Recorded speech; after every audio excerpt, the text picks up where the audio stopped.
کوئی شریعت سے اس کا تعلق نہیں، سب کی سب بدعات ہے، دین کے اندر ایگزیجریشن کی گئی ہے، اور اس سے بھی آگے بڑھ چکے ہیں اب تو زنجیر زنی اور چھریاں مارنے تک بات آ چکی ہے۔ حالانکہ مفتی اعظم جو ہیں ایران کے خامنائی صاحب، ان کا فتویٰ ہے کہ یہ حرام ہے چھری مارنا اپنے آپ کو۔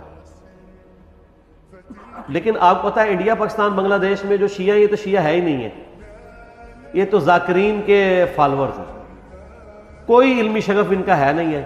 انہوں نے رسومات کا نام جو ہے وہ اہل بیت اور مکتب اہل بیت اپنے آپ کو کہہ رہے ہیں۔ مولانا اسحاق صاحب رحمہ اللہ تعالی، جن کی بڑی ایکسپرٹیز تھی اس فیلڈ میں، انہوں نے باقاعدہ شیعہ کی فقہ کی کتابوں سے بتایا کہ ماتم کرنا حرام ہے۔ وہ آج کے علماء کی لکھی نہیں، پرانی ہے۔ یہ بدعات ہیں جو انہوں نے داخل کی ہیں، جیسا کہ کئی بدعات اہل سنت کے ہاں بھی داخل ہو گئی۔ یکم محرم کا جلوس بھی تو بدعت ہے نا۔ اگر 10 محرم کا بدعت نکالا ہوا انہوں نے، پروگراموں کے میں خلاف نہیں ہوں، آپ کریں، سارے خلفائے راشدین کے پروگرام کریں، لیکن سڑکیں بلاک کر کے لوگوں کو تکلیف میں ڈالنا، مریض ہاسپٹل تک نہ پہنچ سکے، بچے سکولوں تک نہ پہنچ سکیں، اور اس طریقے سے یہ معاملات کو کرنا، یہ نہیں ہونا چاہیے۔ آپ کنٹرول انوائرمنٹ کے اندر کسی گراؤنڈ میں سرمنی کریں، کسی مسجد میں کریں، کسی امام بارگاہ میں کریں، ضرور کریں، لیکن یہ جو باقی جو چیزیں، یہ جھولے اور ذوالجناح کے جلوس نکالنا اور یہ پنجے اور اس کے نیچے سے گزرنا، اور پھر آج کل تو گھوڑوں کو دفنا بھی رہے ہیں، ٹھیک ہے، تو یہ سب کی سب بدعات ہیں دین میں داخل کی ہیں، اور اس کی وجہ سے شیعہ کی ان ایکٹیویٹیز نے یعنی مکتب اہل بیت کو نقصان پہنچایا ہے۔ بجائے کہ ان کی تعلیمات کو سامنے لایا جاتا، ان لوگوں نے ان معاملات میں ڈالنا شروع کر دیا۔ ماتم بھی بالکل حرام ہے۔ میں نے یوٹیوب پہ میرا کلپ آلموسٹ 20 لاکھ کے قریب لوگ دیکھ چکے ہیں، ماتم کے حق میں شیعہ کے 3 دلائل، میں نے اس کا جواب دیا، اور اس میں جو ایک ٹاپ آف دا لسٹ یہ پیش کرتے ہیں، میں حصول برکت کے لیے عرض کر دیتا ہوں۔ بلکہ میں اگلے دن ایک شیعہ عالم کو دیکھ رہا تھا، تو وہ دنیا ٹی وی پہ ایک پروگرام تھا، اس پہ بیٹھ کے وہ کہہ رہے تھے کہ جی پہلا ماتم تو سیدہ عائشہ نے کیا، ٹھیک ہے، نام میں نہیں لیتا، آپ سب کو پتا ہے، کیونکہ نام والی پالیسی اب نہیں ہے۔ تو اب اس بیچارے کا بھی قصور نہیں ہے، اس نے اپنے بابوں سے ہی سنا ہوا ہے، اس نے مسند احمد خود کھول کے بھی نہیں کبھی دیکھی ہوگی، سنی اور نہیں کھولی بھی، تو اس بیچارے نے کہاں سے کھولنی ہے، جن کی اپنی کتاب ہے۔ ہم نے بہت پہلے ریکارڈنگ کرا دی کہ مسند احمد میں آگے الفاظ ہے، سیدہ عائشہ کہتی ہیں، اتنا حصہ تو بخاری مسلم میں بھی موجود ہے کہ نبی علیہ السلام کی وفات میری گود میں ہوئی۔ تو سر اس سے سیدہ عائشہ کی یہ فضیلت تو ثابت ہوئی کہ اللہ تعالیٰ نے اپنے محبوب صلی اللہ علیہ وسلم کو سیدہ عائشہ کی گود میں وفات دی، تو یہ فضیلت بھی تو ثابت ہو رہی ہے نا، تو یہ بھی فضیلت پھر مانے نا۔ جیسا کہ اہل حدیث جب وہ موضوع پہ مسح، جرابوں کے مسح کی بات شروع کرتے ہیں تو کہتے ہیں وہ تو بخاری مسلم میں پگڑی پہ مسح کی بھی حدیث ہے، تو ہم کہتے ہیں اس سے صرف پگڑی کا مسح نہیں، پگڑی بھی تو ثابت ہو رہی ہے نا، لال رومال لاؤ تو پگڑی پاؤ۔ تو شیعہ جب کہتے ہیں کہ سیدہ عائشہ کی گود میں نبی علیہ السلام کی وفات ہوئی، تو سیدہ عائشہ کی تو فضیلت ثابت ہو رہی ہے۔ پھر وہ بخاری میں واقعہ بھی ہے مسواک والا۔ تو مسند احمد میں آگے الفاظ ہے کہ سیدہ عائشہ کہتی ہے جب نبی علیہ السلام کی وفات ہوئی تو میں نے آپ کا سر تکیے پہ رکھا اور باقی عورتوں کے ساتھ مل کے میں نے اپنے چہرے کو پیٹنا شروع کر دیا۔ وہ کہتے ہیں نہیں دیکھیں یہ ماتم کا آغاز تو وہیں سے ہوا ہے، لیکن اس کے آگے الفاظ ہے کہ یہ میری کم عمری اور ناسمجھی کا نتیجہ تھا۔ تو اگر یہ انہوں نے ثواب سمجھ کے کیا ہوتا تو کہتی کہ یہ میری میچیورٹی اور ثواب کے حصول کا ذریعہ تھا۔ تو سیدہ عائشہ کا رجوع ثابت ہے۔ یہاں پہ بھی ایک دفعہ جن دنوں میں ہم مناظرے وغیرہ کر لیا کرتے تھے، یعنی آج سے 10 سال پہلے کی بات کروں، تو ایک شیعہ ذاکر آئے تو وہ بھی کتاب اٹھا کے اپنی لے آئے کہ جی یہ سیدہ عائشہ نے، میں نے کہا یار تمہیں بھی دھوکہ دیا کہ ہم مسند احمد کھول کے آپ کو دکھاتے ہیں، یہ تو ہمارے حق میں دلیل ہے، تو یہ آدھی روایتیں بیان کرتے ہیں۔ تو سیدہ عائشہ کا کوئی ماتم ثابت نہیں۔ دوسری دلیل یہ وہ قرآن پاک سے لیتے ہیں کہ جب فرشتوں نے آگے بشارت دی سیدنا ابراہیم کی جو پہلی بیوی تھی سارہ کہ ان کے ہاں بھی اب اولاد ہوگی، تو انہوں نے حیرانگی میں اپنا چہرہ پیٹا تھا، جیسے عورتیں کہتی ہائے اب بڑھاپے میں ایک 80-90 سال کی بڑھیا پریگننٹ ہو جائے تو وہ تو پریشان ہی ہوگی نا۔ یہ انہوں نے یہ تو نہیں تھا کہ ہر سال وہ چہرہ پیٹنے شروع کر دیتی، ایک واقعہ تھا اور اسے ماتم کا ثبوت نکال لیتے ہیں۔ یعنی کوئی بات دیکھا کرے، اس طرح چیزوں کا ثبوت نہیں نکلتا. اور تیسرا وہ کہتے ہیں ویسے کرنی نے دانت توڑ دیے تھے. دیکھیں اس میں تو میں نے اتنی بڑی ان کو پھکی دی ہے کہ وہ تو قیامت تک بھی ڈکار آتے رہیں گے اس سے. ہاں میں نے بتایا کہ بخاری مسلم دونوں میں موجود ہے کہ سہل ابن سعد السعدی رضی اللہ تعالیٰ عنہ کہتے ہیں کہ اللہ کی قسم میں جانتا ہوں کہ غزوہ احد کے موقع پہ جب نبی صلی اللہ علیہ وسلم کے دانت شہید ہوئے تھے اور آپ کا خون نہیں رک رہا تھا تو کس نے نبی علیہ السلام کے زخم کو دھویا تھا اور کس نے مرہم پٹی کی تھی. تو انہوں نے بتایا کہ ڈھال میں سیدنا علی جو ہے پانی لے کر آئے اور ڈھال کو الٹا کریں تو پیالہ بن جاتی ہے. تو سیدہ فاطمہ اس زخم کو دھوتی تھی اور جب خون نہیں رک رہا تھا تو سیدہ فاطمہ نے ایک کاٹن کا کپڑا جلا کے اس کی راکھ رکھی تو خون رک گیا. یہ سہل ابن سعد السعدی آل امیہ کے دور میں سیدنا علی کی فضیلت بیان کیا کرتے تھے بخاری مسلم میں قسمیں اٹھا اٹھا کے، کیونکہ حج کے موقع پہ لوگ ان کو آ کے ملتے تھے کہ اب چند ایک صحابہ زندہ رہ گئے، ان میں سے ایک ہی ہیں. تو وہ پھر آل امیہ کے دور میں مولا علی کے فضائل بیان کرتے تھے. تو میں نے یہ پھکی دی ہے کہ جس شخصیت کے سامنے دانت شہید ہوئے ہیں اس نے تو اپنے دانت نہیں توڑے. زیادہ افیکٹ تو اس بندے پہ ہو جس نے اپنی آنکھوں کے سامنے مرم پٹی کی، یعنی سیدنا علی اور سیدہ فاطمہ. انہوں نے دانت توڑے دونوں نے کیا؟ تو کیا اویسے کرنی کو آپ ان سے بڑا عاشق رسول کہیں گے؟ تو اپنے ایمان کی فکر کریں. یہ تو ویسے کرنی اس تصور سے خود بھی کانپ اٹھیں گے. المستدرک حاکم میں موجود ہے کہ سیدنا ویسے کرنی رحمہ اللہ تعالی جنگ صفین کے موقع پر مولا علی کے پاس آئے، ان کے ہاتھوں پہ بیعت کی اور معاویہ بن ابی سفیان کے خلاف لڑتے ہوئے شہید ہوئے ہیں مولا علی کی طرف سے. یہ المستدرک حاکم میں موجود ہے. تو جو شخص خود علی کا مرید ہے اس کو آپ جو ہے وہ علی سے بڑا عاشق رسول ثابت کریں گے؟ جعلی واقعات ہے. صوفیاء نے پھیلائے، شیعہ نے بھی ہاتھوں ہاتھ لے لیے. اس سے بڑی بات بھی کہنا شروع کر دیا کہ جناب کیلا ویسے کرنے کے لیے نازل ہوا. اور ظالموں، وہ کیلے کا ذکر قرآن میں موجود ہے. کیلا پہلے دا ہے. اللہ نے وہ بندے گپے مشہور کی ہوئی ہیں اور لوگ آج کل وہ کہتے ہیں دانتوں میں درد ہو تو آپ ویسے کرنی کہ 2 نفل پڑھ لیں، یہ کر لیں. سر دانتوں میں درد ہو تو کسی ڈینٹسٹ کے پاس جائیں. ہو سکتا ہے اندر سے کوئی ہاڑ کھائی گئی ہو، آپ کی کوئی کیڑا لگ گیا ہو، کوئی صفائی کروائیں، کوئی اس کی آپ روٹ کنال کرنی ہو سکتا ہے اس کی کیپنگ ہو. ٹھیک ہے، یہ اس طرح کی کہانیاں نہ کرایا کریں. ہاں مسواک بھی کریں، وہ تو کرنی چاہیے جی، اس کی تو تاکید ہے. ٹوتھ برش بھی کرنا چاہیے. ٹھیک ہو گیا، صحیح ہے جی. اس سے یہ پوچھنا تھا کہ ویسے کرنے کی سنت پہ عمل کرتے ہوئے دانت بھی موجود ہیں، کیلے بھی موجود ہیں. ہاں جی، کیا مطلب؟ اگر ویسے کرنی کی سنت پہ عمل کیا جائے پاسبل ہے. ہاں بالکل صحیح بات ہے. یہ مشورہ دے رہے ہیں کہ جو ویسے کرنے کی دلیل لیتے ہیں وہ ان کے دانت توڑے اپنے، کیلے ان کے لیے موجود ہیں. بالکل ٹھیک. بتا دوں کہ علمی لوگوں کے لیے یہ ایک شیعہ بھائی ہیں نادر زبیری نام کے revivalislam.com کی ویب سائٹ ہے. انہوں نے اس میں پورا آرٹیکل دیا ہے جس میں انہوں نے ثابت کیا کہ شیعوں کے پاس کچھ بھی اس معاملے میں سارا صوفیوں سے لیا. ہاں لیکن شیعہ اس کو مانتے نہیں ہے نا، اس لیے ان کا حوالہ کوٹ نہیں کر سکتے. نادر کو وہ کوٹ ہی نہیں کریں گے. جس طرح ڈکو صاحب کا ہم حوالہ دیں، وہ کہتے ہیں ڈکو سے وابی ہے، وہ کہتے ہیں وابی شیعہ. تو شیعہ کو وہی حوالہ دینا ہوگا جس کو وہ اون کرتے ہو. جس طرح میں نے خامنائی صاحب کا کیا، ان کو وہ اون کرتے ہیں نا. اس طرح کا تو جو بھی بات کرے گا اس کو تو نکال کے پرے مارتے ہیں. جیسے اب اہل حدیث کو مولانا اسحاق صاحب کا حوالہ تو نہیں دیا جا سکتا، کیسے دیں؟ وہ انہوں نے نکال دیا ہوا ہے. ٹھیک ہو گیا. اچھا اگلا سوال یہ کہ محرم کے مہینے میں عموماً جو ہیں وہ سنی اور شیعہ بھائیوں کے درمیان جو ڈیبیٹس ہوتی ہیں، ڈسکشنز ہوتی ہیں، تو وہ جو ہیں اہل سنت ہیں وہ اہل تشیع بھائیوں کو رافضی کہہ رہے ہوتے ہیں، اور جو اہل تشیع ہیں وہ اہل سنت میں ان کو نازبی، خارجی، یزیدی کہتے ہیں. تو یہ جو اصطلاح ہیں یہ آپس کے ٹسل میں ہی ڈیوائز ہو گئی ہیں یا یہ واقعتاً کوئی پیچھے سے اس کا؟ دیکھیں اصطلاح تو اپنی اصل میں موجود ہے لیکن اس کی امپلیمنٹیشن جو ہے نا وہ غلط ہو رہی ہوتی ہے. اپنے مقاصد کے لیے، پیٹ کے لیے ہو رہا ہے سب کچھ. ناسبیت کی اصطلاح شروع سے موجود ہے، رافضیت کی شروع سے موجود ہے. نسب عربی زبان میں کہتے ہیں کھڑا کرنے کو. ناسبی وہ لوگ ہیں جو سیدنا علی کے مخالفین تھے، ٹاپ آف دا لسٹ اس میں خوارج تھے جو بغض رکھنے والے تھے. یا اہل صفین. اہل جمل کو میں نہیں کہتا کیونکہ اہل جمل تو بیک فوٹ پہ چلے گئے تھے. اور دوسری طرف ناسبی کے اگینسٹ جو ٹرم یوز ہوتی ہے وہ رافضی ہے, جو سیدنا علی کی شان میں غلو کرتے ہیں.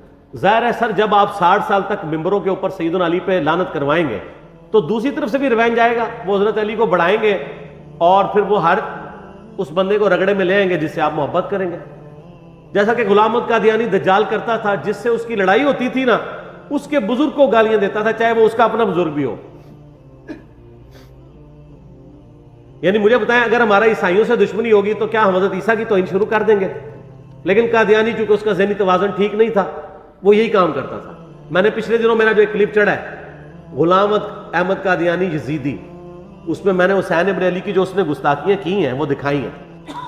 وہ یہی تو بتایا کہ وہ حسین علیہ السلام کی اس لیے توہین کرتا ہے کہ آپ کو پتا ہے کہ قادیانیت کے سب سے زیادہ افیکٹو جو مکتبہ فکر ہے نا مسلمانوں میں وہ شیعہ ہے, کیونکہ اس نے مہدی ہونے کا بھی دعویٰ کیا تھا تو کئی شیعہ بھی ساتھ لگ گئے تھے. اور دوسرے نمبر پہ عیسائی ہے کیونکہ اس نے مسیح موعود ہونے کا دعویٰ کیا تھا. تو اس لیے وہ حضرت عیسیٰ کی بھی توہین کرتا ہے اور حضرت حسین کی بھی. کیوں؟ کاؤنٹر نیریٹو قادیانیت کے خلاف جب کھڑا ہوا ہے نا تو شیعہ نے اور عیسائیوں نے زیادہ مخالفت کی کیونکہ ان کی پبلک جا رہی تھی. تو انہوں نے کہا اچھا اب ان مولویوں کو نیچا کرنے کا طریقہ ہے کہ حضرت حسین کو نعوذ باللہ وہ الفاظ استعمال کرو جو میں نے ویڈیو میں ریکارڈ کرا کے HD کیمرے میں دکھا دیے. بس عقل مندوں کے لیے صرف دکھانا ہی ہوتا ہے, بس ایک دفعہ دیکھ لیا آپ خود فیصلہ کر لیں کانٹیکسٹ کے ساتھ ہے. تو یہاں پہ بھی یہی ہوتا ہے کہ وہ نام رکھے میں. اس کی اصل وہ حدیث ہے جو فضائل صحابہ میں 2 اوپر تلے روایتیں ہیں کہ سیدنا علی سے موقوفاً روایت ہے کہ میری وجہ سے 2 فرقے گمراہ ہوں گے, ایک میری محبت میں غلوف کر کے اور ایک میری دشمنی میں, اور میری وجہ سے 2 فرقے دوزخ میں جائیں گے, ایک میری محبت میں غلوف کر کے ایک میری دشمنی میں. اس میں مرفوع حدیث بھی ہے سنن طبرانی میں لیکن وہ ضعیف ہے, لیکن یہ موقوفاً روایتیں صحیح ہیں اور ظاہر نبی اسلام کے بتانے پہ ہی محمول ہیں. تو سیدنا علی کی محبت میں غلوف کرنے والے رافضی اور ان سے دشمنی میں غلوف کرنے والے ناصبی. یہ حقیقت ہے کہ ناصبیوں کی اکثریت اہل سنت میں ہے اور رافضیوں کی اکثریت اہل تشیع میں. یہ تو آؤٹ آف کوسچن ہے, اس میں کوئی شک نہیں. باقی ایک خالی نام رکھنے کے لیے آپ کسی کو کہہ دیں نجدی کہہ دیں, وہابی کہہ دیں, بدعتی کہہ دیں, ٹھیک ہے جی, بد مذہب کہہ دیں, رافضی کہہ دیں, ناصبی کہہ دیں, یزیدی, وہ ایک علیحدہ بات ہے. لیکن حقیقت یہ ہے کہ جہاں پہ موجود ہے ان کو اپنی اپنی اصلاح کرنی چاہیے. سنیوں کا کام ہے کہ ایک ٹکٹ میں 2 مزے نہ کریں, اپنے اندر جو ناصبی ہیں ان کو جوتے مار کے باہر نکالیں, اعلان برات کریں. ہمارے جیلوں میں بہت بڑا ناصبی تھا فیض عالم صدیقی, قتل ہو گیا تھا, 80s کی بات ہے. آج تک اہل حدیث اس کو ڈس اون بھی کرتے ہیں, اس کے مضامین بھی چھاپتے ہیں, اور وہ مضامین بھی وہ جو اہل بیت کے خلاف لکھے ہوئے ہیں. تو ایک ٹکٹ میں 2 مزے تو نہیں ہوتے. دوسری طرف شیعہ ہیں اور ان کے اندر جو رافضی خبیث گھسے ہوئے ہیں جو کہ شیخین کے اوپر تبرہ کرتے ہیں, روڈ لینگویج استعمال کرتے ہیں, وہ ان کو اس طریقے سے کنڈیم کرنے کے لیے بھی تیار نہیں ہوتے ہیں. ایک ٹکٹ میں 2 مزے کر رہے ہوتے ہیں. اب تھوڑی چینج آئی ہے, لوگ کرنا شروع ہوئے, لیکن یہ دراڑیں اسی وقت فیل ہوں گی جب شیعہ رافضیوں کی صفائی کریں اپنی صفوں سے اور سنی ناصبیوں کی صفائی کریں. صرف کہہ لینے سے کافی نہیں ہے کام کہ نہیں جی ہمارا تو کام تھا ہم نے بس کہہ دیا. ان کو فرنٹ سے لیڈ کر کے روکیں. اس کی میں آپ کو مثال دیتا ہوں. 2006 کی بات ہے آلموسٹ, میں ایک دفعہ گولڈے گیا, اس وقت میں بھی بریلوی تھا لیکن میں کئی چیزوں کے خلاف تھا. شروع سے ہی تھوڑا بہت ذہن کھلنا شروع ہو گیا تھا.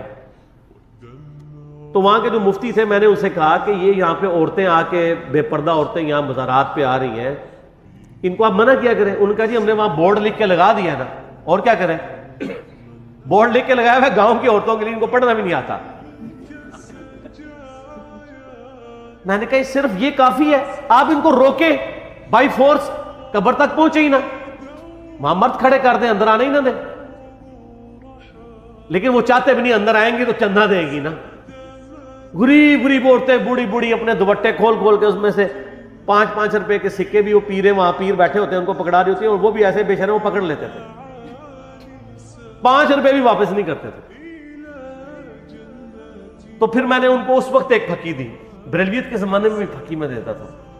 میں نے کہا جی مجھے بتائیں اگر یہاں پہ کوئی بندہ آ کے آپ کے جو قبر میں دفن شدہ بزرگ ہیں ان کو گالیاں نکالنی شروع کر دیں تو پھر آپ ایک وہاں پلے بورڈ ہی لگائیں گے کہ بزرگوں کو گالیاں دینا منع ہے یا روکیں گے؟ کہتا ہے جی ایسی کی تیسی روکیں گے. تو میں نے کہا اس کا مطلب ہے کہ بزرگوں کی حمیت آپ کے دل میں شریعت محمدیہ صلی اللہ علیہ وآلہ وسلم سے بڑھ کر ہے. اس کا جواب اس مفتی کے پاس کوئی نہیں تھا، نہ کسی اور مفتی کے پاس ہوگا، اور یہ حقیقت ہے. ان کو اپنے باب عزیز اتخذوا احبارهم ورهبانهم اربابا من دون اللہ، انہوں نے اپنے بزرگوں اور جوگیوں کو رب مان لیا اللہ کو چھوڑ کے. یہود و نصارہ والی خرابیاں اس امت میں بھی آئی ہیں، بخاری مسلم میں حدیث ہے. تو میں وہی خرابیاں پیدا ہوں گی جو اگلوں میں پیدا ہوئی تھی، قدم با قدم، بالش بر بالش، حتیٰ کہ ان میں سے کوئی گوہ کے سراغ میں داخل ہوا تم بھی یہی کام کرو گے. صحابہ نے پوچھا یہ اگلے لوگوں سے مراد یہود و نصارہ، آپ نے فرمایا وہ مراد نہیں تو اور کون سے لوگ مراد ہیں؟ تو آپ صلی اللہ علیہ وآلہ وسلم نے پہلی پریڈکشن فرما دی. ٹھیک ہو گیا جی؟ صلاۃ بر محمد و آل محمد. اللہم صلی علی محمد و علی آل محمد کما صلیت علی ابراہیم و علی آل ابراہیم انک حمید مجید. اللہم بارک علی محمد و علی آل محمد کما بارکت علی ابراہیم و علی آل ابراہیم انک حمید مجید. الحمدللہ میں نے اس کے اوپر ایک تحقیقی مقالہ ریسرچ پیپر نمبر 5B لکھ دیا ہے، واقعہ کربلا کا حقیقی پس منظر، 72 صحیح الاسناد احادیث کی روشنی میں، جس میں میں نے کل اہل سنت کی مین سٹریم کی کتابوں سے 200 احادیث جمع کی ہیں. اکثر احادیث بخاری اور مسلم سے ہیں، جس میں میں نے یہ پورے کا پورا مقدمہ سیدنا عمر فاروق رضی اللہ تعالیٰ عنہ کی شہادت سے لے کر شہادت حسین علیہ السلام تک کور کیا ہے، اور اس کو احادیث کی روشنی میں مرتب کیا گیا ہے، نہ کہ تاریخ کی روشنی میں. ظاہر ہے تاریخ حکمرانوں نے لکھوائی ہے، اس میں ان کے اپنے انٹرسٹ بھی تھے، اکثر چیزوں کی اسناد بھی اویلیبل نہیں ہوتی. اور اس میں بخاری اور مسلم کے علاوہ جتنی بھی احادیث میں نے جمع کی ہیں ان میں دور حاضر کے جو بڑے بڑے محققین اور محدثین ہیں ان کی تحکیم باقاعدہ لگائی ہے. شیخ البانی رحمہ اللہ تعالیٰ کی، شیخ زبیلی زئی رحمہ اللہ تعالیٰ کی، شیخ شعیب آرنوت رحمہ اللہ تعالیٰ کی، شیخ سلیم اسد کی، غلام مصطفیٰ ظہیر صاحب کی، اور لوگوں کی تحکیم کے ساتھ میں نے اس کو مرتب کیا ہے. کوئی ایک حدیث بھی ایسی نہیں ہے جسے آپ یہ کہیں کہ وہ کسی محدث کی تحکیم کے بغیر اس میں ڈالی گئی ہو. یہ ضرور ہو سکتا ہے کہ کسی کو کسی معاملے میں اختلاف ہو، لیکن ایسا نہیں ہوگا کہ کوئی حدیث ایسی ہو کہ جس کو سارے بالاتفاق جو ہے وہ مردود یا ضعیف یا موضوع سمجھتے ہو. ضرور کسی نہ کسی نے اس کی تصحیح اور تحکیم کی ہوئی ہوگی صحت کے اعتبار سے. اس کو میں نے سٹارٹ کیا ہے خلفائے راشدین کون سے ہیں، اس سے آغاز کیا ہے اس ریسرچ پیپر کا.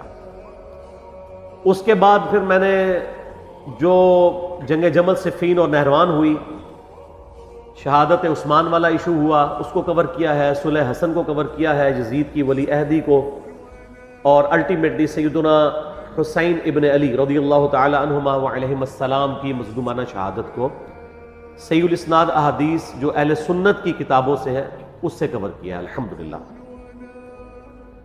اس لیے آج میں جتنی بھی احادیث بیان کروں گا کوسچنز کے دوران آلموسٹ ساری اس میں اویلیبل ہوں گی. آپ یہ ریسرچ پیپر ہماری ویب سائٹ اہل سنت پاک.com سے فری ڈاؤن لوڈ کر سکتے ہیں، PDF واٹس ایپ گروپس میں رابطہ کر کے منگوا سکتے ہیں. اور اگر ہارڈ کاپی آپ نے منگوانی ہے تو ہماری اکیڈمی کا نمبر ہے +92 کے کوڈ کے ساتھ 3215900162.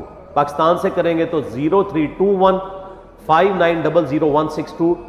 صبح 9 سے لے کر آلموسٹ اب تو مغرب تک کھلا ہوتا ہے، پورا دن. اللہ کا شکر ہے کہ ہم نے اس کے اوپر اب باقاعدہ ڈیوٹی لگا دی. ہمارے ابرار الحسن بھائی جو ہے وہ ان کو ہم نے اسپیسیفائی کیا ہے. اس کے علاوہ بھی عثمان بھائی بھی کبھی کبھار سن لیتے ہیں، ندیم بھائی بھی. آپ نے یعنی اکیڈمی میں آنا ہے درس سننے کے لیے یا ریسرچ پیپر فری منگوانی ہے ڈاک، تو یہ بھی ریسرچ پیپر. اس کے علاوہ 8 ریسرچ پیپر، یہ ٹوٹل 9 بنتے ہیں، اور 3 اذکار کارڈ ہیں، صبح شام کے سنت اذکار، فرض نماز کے بعد کے سنت اذکار، اور جادو ٹونا وبائی امراض اور قدرتی حادثات سے بچنے کے سنت اذکار، یہ ٹوٹل 12 کا پیکج ہے جو ہم فری ایک سیٹ سب کو بھیجتے ہیں، آپ منگوا سکتے ہیں۔ ایک سے زیادہ سیٹ منگوانے ہو تو نو پروفٹ نو لاس کے اوپر، بلکہ تھوڑے سے لاس کے اوپر ہم لوگوں کو بھجوا دیتے ہیں۔ کوشش کیا کریں سافٹ کاپیز کے ذریعے ہی کام چلائیں، آج کل چونکہ سافٹ کاپیز کا ہی موڈ ہے، آپ کسی کو اس کا اسکرین شاٹ لے کے شیئر بھی کروا سکتے ہیں۔ تو یہ ریسرچ پیپر خود بھی پڑھیں۔ محرم دعوت کا مہینہ ہے، ربیع الاول شریف دعوت کا مہینہ ہے، رمضان شریف دعوت کا مہینہ ہے، یہ وہ مہینے ہیں جس میں مسلمان بیدار ہوتے ہیں، اپنے اپنے ٹاپکس کو سرچ کرنا چاہتے ہیں، تو بڑا اچھا موقع ہے کہ آپ ان تک صحیح بات پہنچائیں اللہ کا نام لے کر۔